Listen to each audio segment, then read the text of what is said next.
Ya tentu kalau ditanyakan hewan banyak ya, banyak yang diharamkan dalam Islam ya.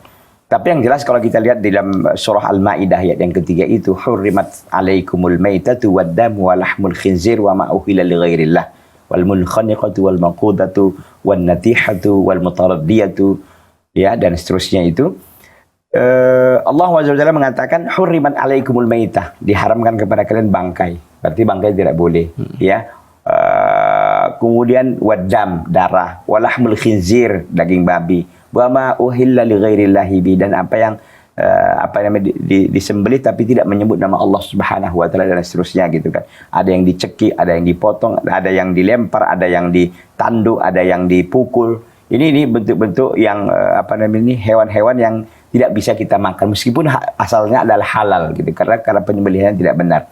Nah, itu satu dalam firman Allah SWT Al-Maidah ayat 3 ini. Kalau kita lihat dalam hadis Nabi sallallahu alaihi wasallam yang dicatat oleh Imam Muslim rahimahullah, beliau mengatakan, diriwayatkan bahwa nahan Nabi sallallahu alaihi wasallam an kulli dhinabin minas siba wa an kulli di mikhlabin minat thair. Nabi sallallahu alaihi wasallam melarang memakan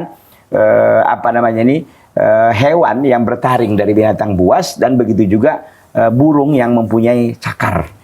Jadi intinya sebenarnya para ulama memberikan penjelasan bahwa hewan yang tidak boleh atau diharamkan dalam Islam dikategorikan saja yang jelas dia adalah hewan yang bertaring, ya, kemudian juga bercakar. Ini tentu tidak bisa. Atau hewan-hewan yang disebutkan dalam ayat tadi, ya, atau karena dia bangkai, karena sudah menjadi bangkai, atau karena memang dipersembahkan kepada selain Allah Azza wa Jalla, atau karena daging babi, anjing dan lain sebagainya begitu kan. Nah, kalau kita rinci lagi, mereka menjelaskan di antaranya beberapa saja kita sebutkan ini adalah di antaranya adalah kodok, adalah buaya, begitu juga dengan